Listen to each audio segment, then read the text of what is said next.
Harshada, good morning. शुरुआत करेंगे। दो डेवलपमेंट्स है दरअसल कंपनी के लिए। एक तो कंपनी ने इंडिवोर के साथ सबॉक्सिन ड्रग के लिए सेटलमेंट अचीव कर लिया है।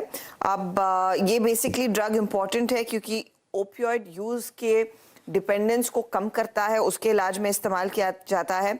तो डॉक्टर रेड्डीज को $72 मिलियन मिलने वाला है मार्च 2024 तक इस पर्टिकुलर सेटलमेंट के तहत, तो वो एक पॉजिटिव रहेगा। दूसरा, इन्होंने एक इंजेक्टेबल प्रोडक्ट का पोर्टफोलियो खरीदा है ईटन फार्मा से $50 मिलियन में। दरअसल ये सौदा हुआ है। अपफ्रंट पेमेंट कैश में करीब $5 मिलियन का किया और बाकी $45 मिलियन वो कंटिंजेंट पेमेंट्स होते हुए दिखाई देंगे।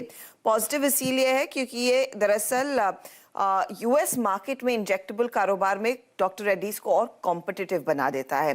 तो वो स्टॉक आप रेडार पर रखेंगे। दो डेवलपमेंट्स हैं। दूसरी तरफ जोमेटो, हम सब जानते हैं, बोर्ड बैठक थी और ब्लिंकिट को फाइनली कंपनी ने एक्वायर कर लिया है। कंपनी को पहले इन्होंने लोन दिया था, इन्वेस्ट किया था उस पर्टिकुलर एंटिटी में। अब 4,447 करोड़ की एक ऑल स्टॉक डील में दरअसल ये एक्विजिशन होता हुआ दिखाई दिया है। कंपनी ने कहा है कि ये बिजनेस इनके लिए इंपॉर्टेंट है। ये भी कंपनी स्पेसिफाई करती है कि ब्लिंकिट ऐप को मर्ज नहीं किया जाएगा जोमेटो में, फिलहाल वो सेपरेट रहेगा। ये थोड़ा सा एक डैम्पनर है क्योंकि जिस तरह से स्विगी ने इंस्टामार्ट को क्लियरली सिनर्जाइज कर लिया अपने ही ऐप में, वो जोमेटो इस समय नहीं कर रहा है। ब्लिंकिट को एक अलग सेपरेट एंटिटी के तौर पर वो यूज करेगा। दूसरी तरफ अलबिंदर डिंडसा जो कंपनी के फाउंडर रहे हैं, वो जोमेटो में अब जुड़ते हुए दिखाई देंगे और ब्लिंकिट के ऑपरेशंस को वही रन करने वाले हैं। लेकिन इस पर्टिकुलर डील में ये भी एक चीज आपने ध्यान में देनी है कि पिछली बारी जब ब्लिंकिट की डील हुई थी, ब्लिंकिट को $1 बिलियन पर वैल्यू किया गया था। अब वो वैल्यूएशन लगभग आधी हो रही है, $650 मिलियन के आसपास इस पर्टिकुलर सौदे को वैल्यू किया गया है जब ये फाइनल ऑल स्टॉक डील इन्होंने अनाउंस की। तो वो भी एक रेडार पर। जोमेटो पर इनफैक्ट कुछ ब्रोकरेज रिपोर्ट्स आ रही हैं, टारगेट प्राइस 90 का आ रहा है।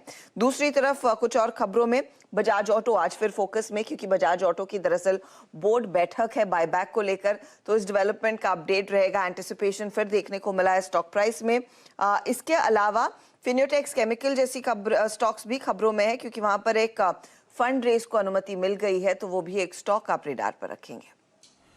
ओके, रखें इन तमाम स्टॉक्स को रडार पे और डिटेल में और स्टॉक्स न्यूज पे चर्चा होगी जब 8 बजे फिर से कार्यक्रम को, शो को लेकर आएंगे।